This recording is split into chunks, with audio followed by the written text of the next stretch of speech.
সবার আগে চলুন অতিরিক্ত করা বলতে ঠিক কি বোঝায় তা বোঝার চেষ্টা করি। নিশ্চয়ই যারা সীমা অতিরিক্ত করে আল্লাহ তাদের ভালোবাসেন না। কিন্তু আমরা সবাই জানি আল্লাহ আজ্জা ওয়া জাল্লা কোরআনে কাফির বা অকৃতজ্ঞদের নিন্দা করেছেন। আল্লাহ আজ্জা ওয়া জাল্লা তাদেরও সমালোচনা করেছেন যারা মুনাফিক এবং শিরকে লিপ্ত। কিন্তু কোরআনে ব্যাপকভাবে আলোচিত আরেকটি দল সম্পর্কে আমরা তেমন কোনো কথা বলি না। তারা হলো মুসরিফিন। প্রসঙ্গত আপনাদের অবগতির জন্য বলছি, সহজ কথায় মুসরিফিন হলো যারা সীমার অতিরিক্ত, প্রয়োজন অতিরিক্ত বা মাত্রাতিরিক্ত কিছু করে। ফেরাউনের জন্য এই পরিভাষাটি ব্যবহার করা হয়েছিল। কোরআনে বলা হয়েছে ওয়া আন্নাল মুসরিফিন হুম আসহাবুন নার, এবং সীমা লঙ্ঘনকারীরাই জাহান্নামী। তাই এটা আসলেই কঠিন একটা শব্দ। যারা অতিরিক্ত করে, মাত্রাতিরিক্ত করে, আর বেশি বা অতিরিক্ত করার বিভিন্ন পর্যায়ে রয়েছে। আল্লাহ তাআলা কোরআনে একজন নবীর উদ্ধৃতি দিয়েছেন যখন তিনি তার সম্প্রদায়কে উদ্দেশ্য করে বলছিলেন ওয়ালা তুতিউ আমরাল মুসরিফিন, এবং তোমরা সীমা লঙ্ঘনকারীদের নির্দেশের আনুগত্য করো না। সুতরাং দেখা যাচ্ছে সীমার অতিরিক্ত করা একটা ঘৃণিত খারাপ গুণ, আর বিষয়টা উপলব্ধি করা গুরুত্বপূর্ণ। আল্লাহ আজ্জা ওয়া জাল্লা আকাশের বর্ণনা দিতে গিয়ে বলেছেন আস-সামাআ রাফাআহা ওয়া ওয়াদাআল মিজান, অর্থাৎ তিনি আকাশকে সমুন্নত করেছেন আর তাতে তিনি পাল্লা স্থাপন করেছেন, ভারসাম্য স্থাপন করেছেন। মানে হলো পৃথিবী, চন্দ্র, সূর্য সবকিছু তার নির্দিষ্ট জায়গায় ভারসাম্যপূর্ণ উপায়ে স্থাপন করা হয়েছে। দিন রাতের সাথে ব্যালেন্স রক্ষা করে চলে। মহাকাশে যা কিছু আছে কুল্লুন ফি ফালাকি ইয়াসবাহুন, সবাই আপন আপন কক্ষপথে বিচরণ করে। এভাবেই আল্লাহ বিষয়সমূহ পছন্দ করেন। বিভিন্ন জিনিস একে অন্যের সাথে সঙ্গতি এবং ভারসাম্য বজায় রেখে চলুক। সূরা আর রহমানে আল্লাহ এই ব্যাপারটি বর্ণনা করার পর আরো যোগ করেন আল্লাহ তাতাগাউ ফিল মিজান, যাতে তোমরা ভারসাম্য লঙ্ঘন না করো, যাতে তোমরা ভারসাম্য রক্ষা করে চলো এবং কোনো কিছু সীমার অতিরিক্ত বা মাত্রাতিরিক্ত না করো। মহাকাশের সবকিছু ঠিক যেমন একটা ভারসাম্য এবং সমন্বয় বজায় রেখে চলছে, আমাদেরও সবকিছুতে ভারসাম্য বজায় রেখে চলা উচিত। আমাদের ব্যবসা বাণিজ্য, আমাদের চলাফেরা, চিন্তা পদ্ধতি সবকিছুতে ভারসাম্য রক্ষা করে চলা উচিত। সবার আগে চলুন অতিরিক্ত করা বলতে ঠিক কি বোঝায় তা বোঝার চেষ্টা করি। ইসরাফ শব্দের সাধারণ অর্থ হলো প্রয়োজনের অতিরিক্ত করা, মাত্রাতিরিক্ত করা। একটা উদাহরণ দিচ্ছি। রমজানের সময় ইফতার শুরু করার পূর্বে অনেকেই নিজের প্লেটে যত পারেন খাবার নিতে থাকেন। তখন মনে মনে ভাবেন এগুলো শেষ করা কোনো ব্যাপারই না, কিন্তু প্লেটের 25% খাবার শেষ করতেই আপনার পেট ভরে যায়। তাহলে দেখা যাচ্ছে আপনি যতটুকু খেতে পারবেন তার চেয়ে অনেক বেশি নিজের প্লেটে নিয়েছেন, কারণ আপনি ইসরাফে ভুগছেন। যা দরকার তার চাইতেও অনেক বেশি নিচ্ছেন, কারণ আপনার ক্ষুধার অনুভূতির ক্ষতিপূরণ করছেন। খাবারের ইসরাফ যেহেতু অনেক কমন, তাই আরেকটা উদাহরণ দিচ্ছি। যেমন ধরুন, মানুষ বিয়ে বা অন্য কোনো খাওয়ার দাওয়াতে যায়, আর সেখানে হয়তো সারিবদ্ধভাবে সবাইকে খাবার সংগ্রহ করতে হয়, সবাইকে নিজ নিজ প্লেটে খাবার নিতে হয়। তো আপনার হয়তো মুরগির গোশত অনেক পছন্দের, তাই মুরগির গোশতের সামনে গিয়ে যত পারেন নিজের প্লেটে পুরতে থাকেন, কারণ পেছনে লম্বা লাইনের দিকে তাকিয়ে আশঙ্কা করেন যে পরের বার আসলে হয়তো আর পাবেন না। তাই এত বেশি পরিমাণে নিজের প্লেটে নেন, মনে হয় যেন এটা দিয়ে একটা রেস্টুরেন্ট খুলতে পারবেন। আপনি এমনটা করেন কারণ আপনি তখন ইসরাফে ভুগছেন। আপনি সবটা খেতে পারবেন না, তবুও অনেক বেশি আপনার প্লেটে নিয়েছেন। ইসরাফ শুধু প্লেটে অতিরিক্ত খাবার নেয়ার নামই নয়, বরং বেশি খাওয়াটাও ইসরাফ। আপনার পেট ইতিমধ্যে ভরে গেছে, আপনি তবুও খাচ্ছেন। আপনি সারাক্ষণ কিছু না কিছু চাবাচ্ছেন, শুধু ভোগের উপরে আছেন। খাবারের ক্ষেত্রে আপনার যেটা খাওয়া উচিত নয় সেটা অনেক বেশি পরিমাণে ভক্ষণ করাটাও ইসরাফ।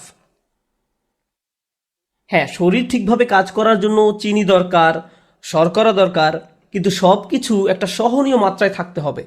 এখন আপনি যদি সারাক্ষণ চকলেট বা মিষ্টি জাতীয় খাবার খেতে থাকেন, ঠিক প্রকৃতিতে যেমন ভারসাম্য রয়েছে, ঠিক তেমনি আপনি যদি খাবারের ভারসাম্য বিনষ্ট করেন, একটার চেয়ে অন্যটা বেশি পরিমাণে খান, আপনার শরীরে এর বিরূপ প্রতিক্রিয়া দেখা দিবে।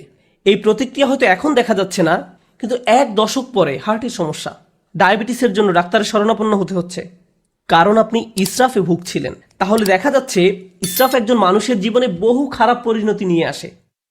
আমি খাবারের উদাহরণ দিয়ে শুরু করেছি, কিন্তু ইসরাফ খরচ করার ক্ষেত্রেও হতে পারে। আপনি মার্কেটে গিয়েছেন একটা ব্যাগ কিনতে, কিন্তু নিয়ে এসেছেন 3টি ব্যাগ, কারণ 3টা ব্যাগের কালারই খুব সুন্দর। অথবা দোকানে গিয়েছেন শুধু ডিম কেনার জন্য, কিন্তু বাজার শেষে দেখেন $200 খরচ করে ফেলেছেন, কারণ যা সামনে পড়েছে সব ঝুড়িতে পড়েছেন। এটাও ইসরাফ। আপনার দরকার ছিল না, কিন্তু ভেবেছেন এখন দরকার নেই, পরে হয়তো লাগবে। ওইটা দরকার হতে পারে, এটা দরকার হতে পারে। এভাবে নিজেকে বুঝিয়েছেন আপনার এগুলো দরকার। এই কারণে কিছু মানুষ জিনিসপত্র অতিরিক্ত জমানোর সমস্যায় ভোগেন। তাদের এত জামা কাপড় যে ওয়ারড্রোবে জায়গা হয় না। তাদের আলমারি 1987 সাল থেকে জমানো কাপড়ে পূর্ণ হয়ে আছে। মানুষ এভাবে অপ্রয়োজনীয় জিনিসপত্র সংগ্রহ করে রাখে, যেটা আসলে সে ব্যবহার করে না, কাজে লাগায় না। এটাও এক ধরনের ইসরাফ।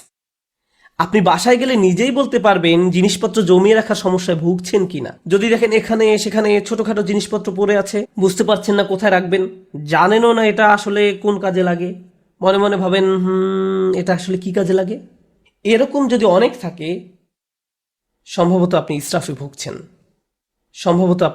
ভুগছেন। তো জমিয়ে রাখা আর অতিরিক্ত চাওয়া একজন মানুষের জীবনে সত্যিকারের সমস্যা হিসেবে দেখা দিতে পারে। খাওয়া এবং জমিয়ে রাখার অভ্যাস ছাড়াও ইসরাফ হতে পারে বিনোদনের ক্ষেত্রে। সবারই মাঝে মাঝে একটু রিল্যাক্স দরকার পড়ে। সোশ্যাল মিডিয়ায় কিছু একটা দেখা, কোথাও ঘুরতে যাওয়া বা কিছুক্ষণ খেলাধুলা করার মাধ্যমে একটু আধটু বিরতি নিতে পারেন, এটা সমস্যা না। কিন্তু কিছু কিছু মানুষের জন্য তার গোটা জীবনটাই যেন একটা বিরতি।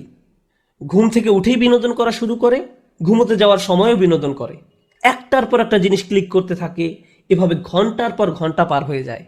এটাও এক ধরনের ইসরাফ। কারোর সাথে বসবাস করা ঠিক আছে, কিন্তু হোয়াটসঅ্যাপে যদি আপনার বসবাস হয়ে থাকে তাহলে সেটা তো সমস্যা। সুতরাং সবকিছুর একটা ভারসাম্য যেমন আছে, ঠিক তেমনি অতিরিক্ত করে ফেলার ঝুঁকিও আছে। আর কোনো কিছুতে অতিরিক্ত ডুবে থাকা আসলেই সমস্যাজনক। আল্লাহ আযজা ওয়া জাল্লা এক জায়গায় সবচেয়ে কম ধমকের সুরে বলছেন, ইন্নাল্লাহা লা ইউহিব্বুল মুসরিফিন, নিশ্চয়ই যারা সীমা অতিরিক্ত করে আল্লাহ তাদের ভালোবাসেন না। কিন্তু ইসরাফ বিষয়ক যে আয়াতটি আমি আপনাদের সাথে শেয়ার করতে চাই, সূরা ইউনুসের আয়াত, আমি খুতবার শুরুতে আয়াতটি তেলাওয়াত করেছিলাম। বক্তব্য চলাকালে অন্যান্য ইসরাফ সম্পর্কেও আলোকপাত করব ইনশাআল্লাহ। এখানে যে ব্যাপারটি তিনি তুলে ধরেছেন তা কোরআনের আরও কিছু জায়গাতেও আলোচনা করা হয়েছে। তিনি বলছেন, মানুষ যখন কঠিন কোনো পরিস্থিতিতে পড়ে যায়, সেটা অর্থনৈতিক কোনো সমস্যা